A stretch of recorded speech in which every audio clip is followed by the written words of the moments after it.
വിദേശ പഠനത്തിനായി നമ്മുടെ നാട്ടിൽ നിന്ന് കുട്ടികൾ പോകുമ്പോൾ അവരെടുത്തിട്ടുള്ള ലോൺ തുക കഴിഞ്ഞ 5 വർഷത്തെ നമ്മൾ പരിശോധിക്കുമ്പോൾ ഏകദേശം 7,600 കോടിയിലധികം രൂപ വരും.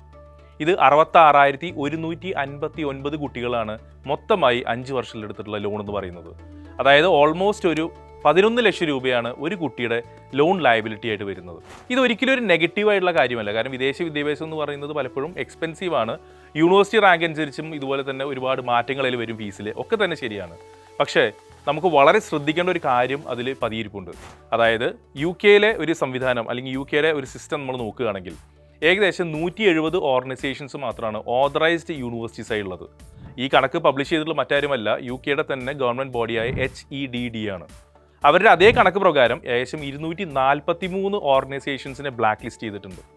അതായത് കഴിഞ്ഞ വർഷങ്ങളിൽ നമ്മൾ കണ്ട വലിയൊരു ട്രെൻഡായി യു കെയും കാനഡയും ഉയർന്നു വന്നപ്പോൾ നല്ലൊരു ശതമാനം കുട്ടികൾ ചെന്ന് പെട്ടത് ഇത്തരത്തിലുള്ള ബ്ലാക്ക് ലിസ്റ്റ് ചെയ്ത ഓർഗനൈസേഷൻസിലാണ്. ഇതിന് കാരണം മറ്റൊന്നുമല്ല, ഈ ഓർഗനൈസേഷൻസ് കൺസൾട്ടൻസിന് നൽകുന്ന ഒരു കമ്മീഷൻ എന്ന് പറയുന്നത് വളരെ ഹൈ ആയതുകൊണ്ട് പലപ്പോഴും നമ്മൾ കാണുന്ന ഗ്രൗണ്ട് ആക്ടിവിറ്റീസും പല യൂണിവേഴ്സിറ്റി റെപ്രസെൻറ്റേറ്റീവ്സ് പങ്കെടുത്ത ഫംഗ്ഷനും ഒക്കെ തന്നെ ഇത്തരത്തിലുള്ള ബ്ലാക്ക് ലിസ്റ്റ് ചെയ്ത ഓർഗനൈസേഷൻ്റെ റെപ്രസെൻറ്റേറ്റീവ്സ് ആയിരുന്നു എന്നർത്ഥം. ഇത് കാനഡയിലെ സിറ്റുവേഷൻസ് നോക്കുമ്പോഴും മറ്റൊന്നല്ല. അതായത് അവിടുത്തെ പ്രൈവറ്റ് സംവിധാനങ്ങളായ കോളേജ് എന്ന് പറയുന്ന ഒരവസ്ഥ, അവിടെ പഠിക്കാനാണ് ഇവിടുന്ന് പോയിരുന്ന 1 ഇയറിൻ്റെ PG ഡിഗ്രി കോഴ്സസ് എടുക്കാനാണ് കുട്ടികൾ പോയിരുന്നത്. ഇതിൽ ഏകദേശം 50ഓളം കോളേജ് സംവിധാനങ്ങളെയാണ് കനേഡിയൻ ഗവൺമെൻറ് ബാൻ ചെയ്തിട്ടുള്ളതും ബ്ലാക്ക് ലിസ്റ്റ് ചെയ്തിട്ടുള്ളതും. അവിടേക്ക് തന്നെയാണ് മുൻ വർഷങ്ങളിൽ നല്ലൊരു ശതമാനം കുട്ടികൾ ഒഴുകിയെത്തിയതും.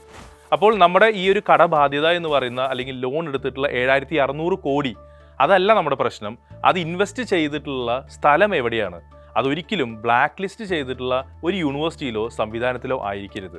വിദേശ വിദ്യാഭ്യാസത്തിൻ്റെ ഇനത്തിൽ വന്നിട്ടുള്ള ടോട്ടൽ ലോൺ ലയബിലിറ്റി കഴിഞ്ഞ 5 വർഷത്തെ 7,600 കോടിയാണ് എന്നത് ഒരു വലിയ ഡാറ്റ തന്നെയാണ്. അതിനപ്പുറം നമ്മൾ മനസ്സിലാക്കേണ്ടത് മറ്റേത് സംസ്ഥാനത്തിനെ അപേക്ഷിച്ചും 17% നമ്മുടെ ടോട്ടൽ ആയിട്ടുള്ള ഇന്ത്യയിൽ നിന്ന് തന്നെ ഡിസ്പേഴ്സ് ചെയ്തിട്ടുള്ള ലോണിൽ കേരളത്തിൻ്റെ പങ്ക് വരുന്നത്. പക്ഷേ ഇതിനപ്പുറത്തേക്കും വളരെയധികം ശ്രദ്ധിക്കേണ്ട ഒരു കാര്യം, ഈ ലോണിൻ്റെ നല്ലൊരു ശതമാനം തിരിച്ചടവ് മുടങ്ങുന്നു എന്നതാണ്. അല്ലെങ്കിൽ പഠിക്കാനായി എടുത്ത ലോൺ തിരിച്ചടയ്ക്കാനാവാതെ കുട്ടികൾ തിരിച്ചു വരേണ്ടി വരുന്നു. അല്ലെങ്കിൽ പഠിക്കാനായി എടുത്ത ലോൺ അവിടെ കോഴ്സ് കഴിഞ്ഞ ശേഷം ജോലി കണ്ടെത്താനായി ബുദ്ധിമുട്ടുന്നു. എന്താണ് ഇതിൻ്റെ പിന്നിലെ കാരണം? മറ്റൊന്നുമല്ല, നേരത്തെ നമ്മൾ ചർച്ച ചെയ്ത അതേ കാര്യം തന്നെ. നല്ലൊരു ശതമാനവും അംഗീകാരമില്ലാത്ത യൂണിവേഴ്സിറ്റിയിൽ പഠിക്കുകയോ ഇനി അവിടെ നിന്ന് പഠിക്കുന്ന കോഴ്സുകൾ ആ രാജ്യത്തിന് തരി പോലും ആവശ്യമില്ലാത്ത കോഴ്സുകളായി മാറിക്കഴിഞ്ഞാൽ തീർച്ചയായിട്ടും ഈ ഒരു ട്രെൻഡ് എന്ന് പറയുന്നത് വളരെയധികം ശ്രദ്ധിക്കേണ്ടതും പേടിക്കേണ്ടതുമായ ട്രെൻഡാണ്. അപ്പോൾ വിദേശ വിദ്യാഭ്യാസത്തിൽ കുട്ടികൾക്ക് ഏറ്റവും അധികം മിസ്സിംഗ് ആയിട്ടുള്ളത് ഏത് രാജ്യത്ത് പഠിക്കണം, അവിടുത്തെ ഏത് യൂണിവേഴ്സിറ്റിയിൽ പഠിക്കണം, ഇനി ആ യൂണിവേഴ്സിറ്റിയിൽ പഠിക്കാൻ മുമ്പോൾ ഏറ്റവും അധികം ഡിമാൻഡിങ് ആയിട്ടുള്ള കോഴ്സ് ഏതായിരിക്കും, അതായത് ആ രാജ്യത്ത് ജോലി കിട്ടാനായിട്ട് ഏറ്റവും സാധ്യതയുള്ള കോഴ്സ്.